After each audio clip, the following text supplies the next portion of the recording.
Hello, today is June 23rd, 2018. Let's go over our calls.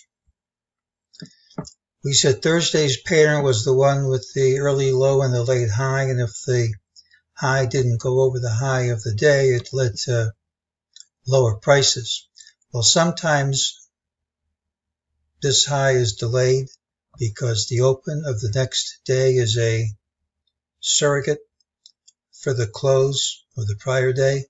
I think the late high was here, not here. We said the commonest thing was a gap and a quick move outside of the day's range, and I expected this low to hold. We got the direction right, but not the magnitude, as we didn't go over this high. That's a negative formation. The expectation was that we see lower prices after that. Let's go over the MEJT calls from Friday, and then we'll come back and discuss what happened in this pattern and make a prediction for Monday.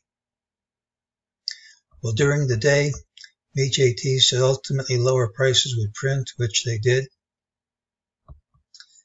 It identified this move and this move and this move, all as being false, and said prices would retrace to this area, which they did. Here's a weekly chart. We have bar number 8 of 9, 13, 9 to mark sequential sell signal on the weekly chart. Now these things worked great for about 30 years and then they haven't worked well at all and the current rally, but we can be aware of what's going on without being compelled to act on it.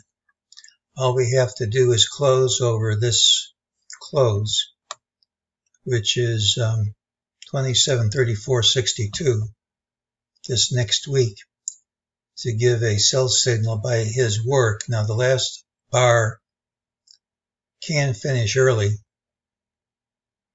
so basically anything other than gapping down and holding it all week gives a sell signal by his work, which isn't it's a signal of an area of a top. It isn't a signal that you have to stop right at that point.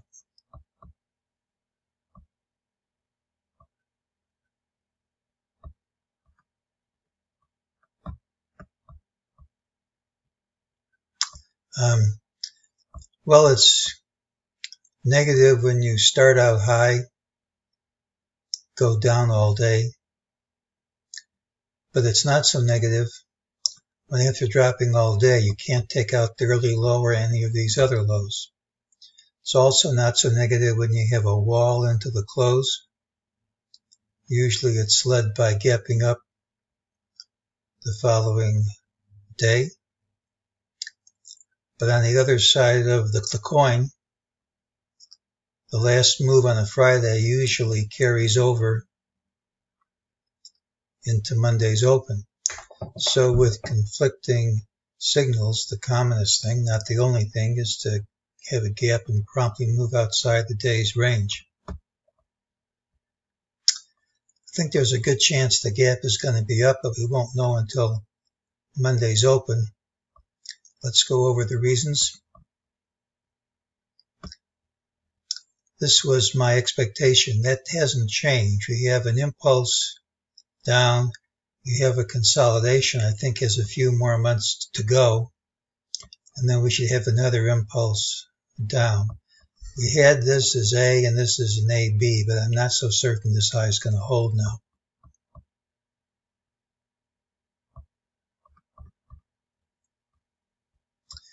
This was the original count. We had wave 4 and wave 5 ending here. At the time, it seemed a reasonable end for a truncated wave. But at this point, this whole thing looks like a wave. This looks like a corrective wave all the way down. And usually when you force the count's wrong.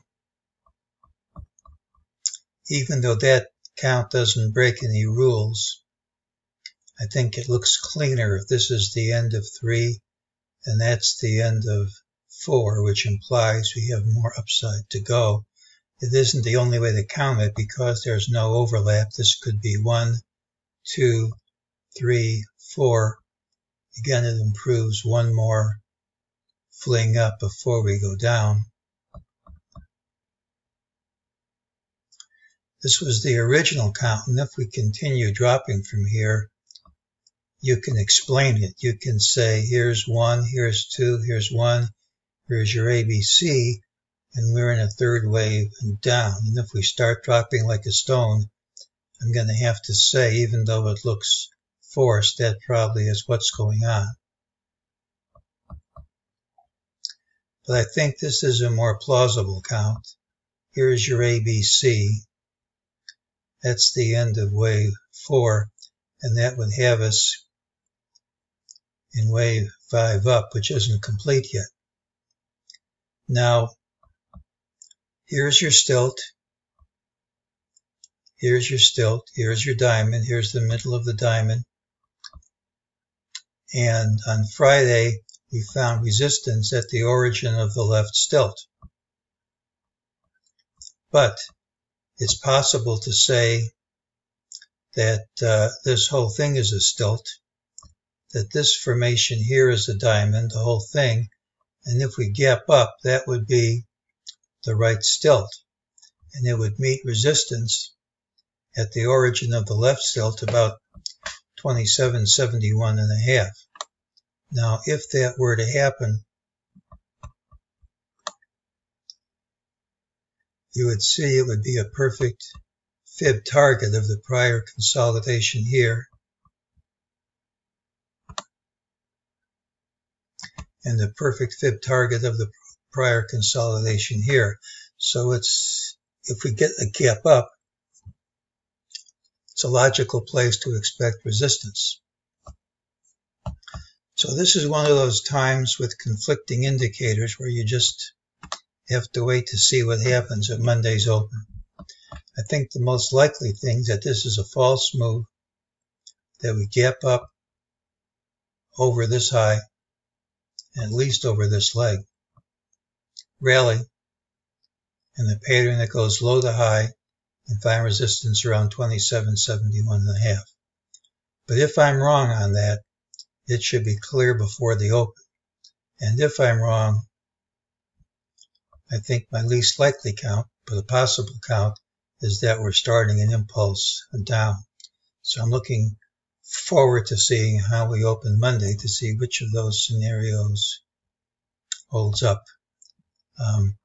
This looks like a false move to me, but if I'm wrong in spades, and that's why I'm waiting until Monday's open. And that's today's call.